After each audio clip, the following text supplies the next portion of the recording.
ولو يؤاخذ الله الناس بظلمهم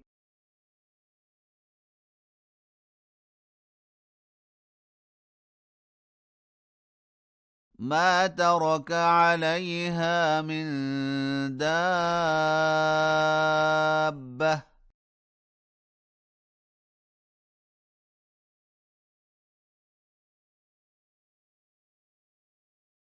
ولكن يؤخرهم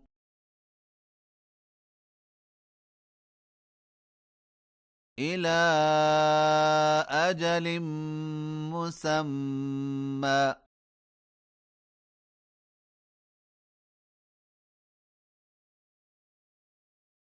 فإذا جاء أجلهم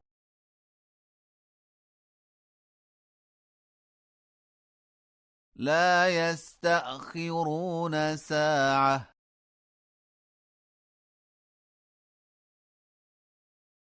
ولا يستقدمون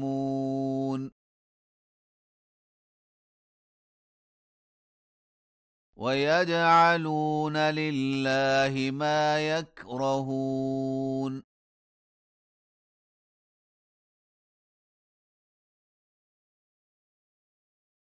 وتصف ألسنتهم الكذب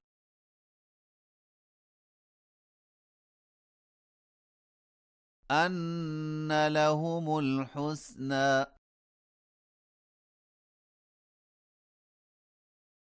لا جرم أن لهم النار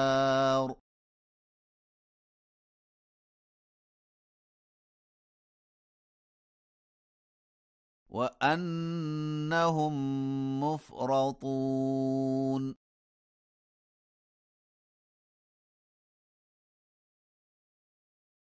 تالله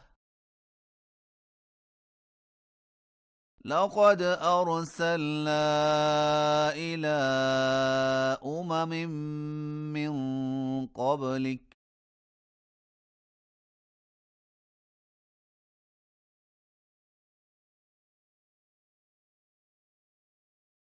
فزين لهم الشيطان أعمالهم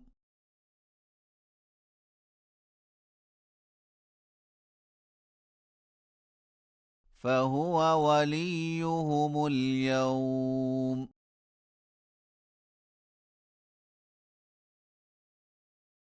ولهم عذاب أليم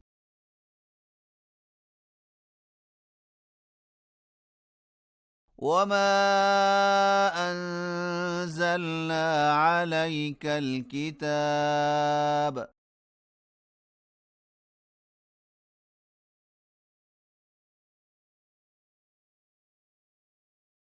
إلا لتبين لهم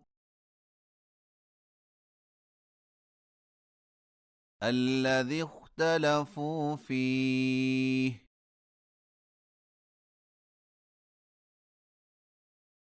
وهدى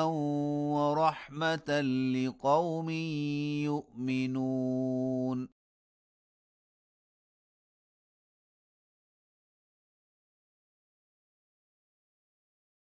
والله أنزل من السماء ماء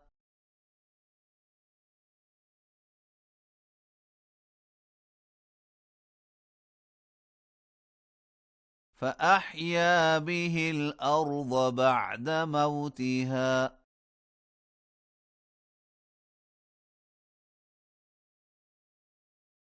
إن في ذلك لآية